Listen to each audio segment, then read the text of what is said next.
1984 is about totalitarianism. A totalitarian government is one that tries to control every aspect of life. How people spend every minute of their time, even in private, who they can associate with, what they're allowed to say. A totalitarian government even tries to control what people think and what they believe. George Orwell wrote 1984 in the late 1940s. What he knew about totalitarianism was based on the Soviet Union and Nazi Germany. Those governments had come into being not that long before, and they weren't very well understood yet. What Orwell was trying to do with 1984 was to give his readers a clear picture of what life would be like if a free country like England were under totalitarian rule. 1984 takes place in London. The London in the book is a depressing place. There's never enough to eat, the food's disgusting, there aren't enough clothes or shoes or anything to go around, and the city is pretty dilapidated, except for these giant pyramid-shaped government buildings that rise above the landscape. There's some sort of war going on, though no one really understands what it's about. Rockets frequently explode in the streets and blow people to bits. The worst part is that the government is always watching everything people do. There are these posters of Big Brother, who's supposedly the leader of the government, that say, "Big Brother is watching you." There are thought police who have hidden cameras and microphones literally everywhere. The government can watch you in your home, through your TV screen, and you're not allowed to turn your TV off, ever. There are a lot of things you're not allowed to do in this society, and if you do them, the police might take you away and throw you into a forced labor camp. You're not allowed to have close friends, you're not allowed to be in love, you can't date or have sex with someone you like. You're basically supposed to save all your emotional energy for the party being the government. Then there are things you have to do.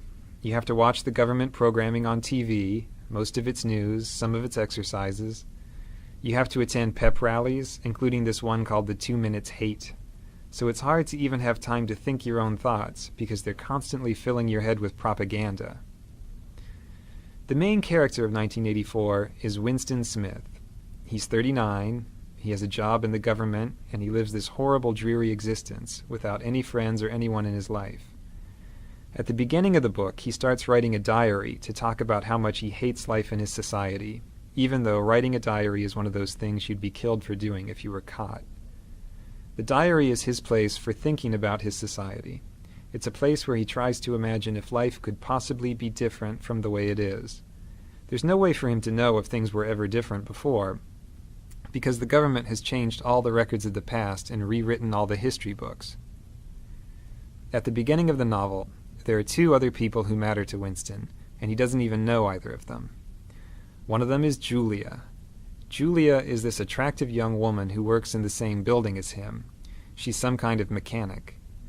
Winston basically hates her. He hates her because she's pretty and he can't have her, but he also thinks she's the sort of person who would turn him into the thought police. So he's afraid of her, but also sort of fascinated. The other person he's interested in is this portly guy named O'Brien, who's a member of the inner party. That means he's a boss, much higher up than Winston. Winston should be afraid of this guy, but he gets the sense that O'Brien is intelligent, so he has this yearning to be friends with him. He thinks O'Brien would understand how he feels about life. The book takes a turn one day when Julia slips Winston a note that says, "I love you." This note completely rocks Winston's world. Of course he's interested. He can't wait to get in touch with her. But it's very hard for them to say 2 words to each other in private with all these spies and cameras everywhere. Finally, they do manage to get out to the country, and they start this mad love affair. The love affair makes them both very happy. It's dangerous because they could be killed or sent to labor camps if they get caught, but that makes it more exciting. At last, Winston has someone who understands him and who hates the party as much as he does. But Winston needs to go that extra step. He's rebelling against the party privately by having the secret affair. Now he wants to go to the next level and be an active rebel against the government.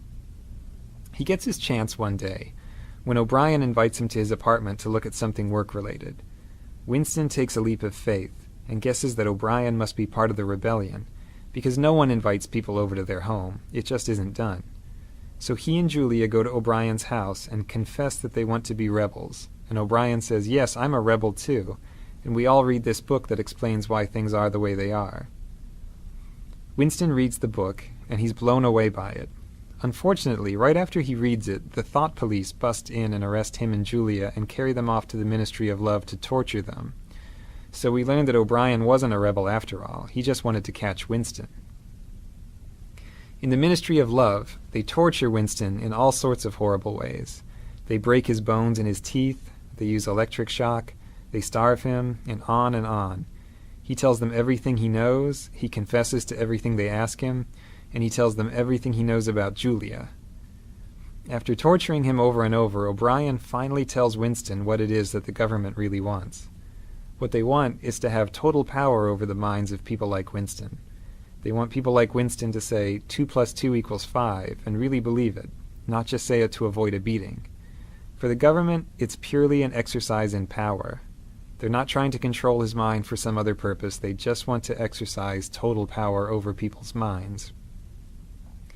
They finally do break Winston completely, in this place called Room 101, where they do whatever it is you're most afraid of.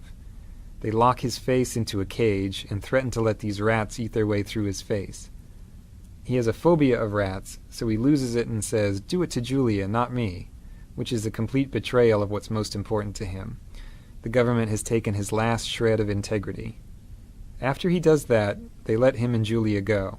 The thought police don't care about them anymore.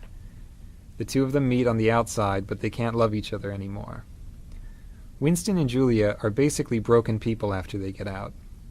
Winston has changed to the point that he doesn't even want to think about anything that might be rebellious. He just sits in a cafe listening to the news and smiling. The last words of the novel are, "He loved Big Brother." So, one of the points the book makes is that a human being can be broken down completely until he'll believe whatever you tell him, even if it's that 2 + 2 = 5.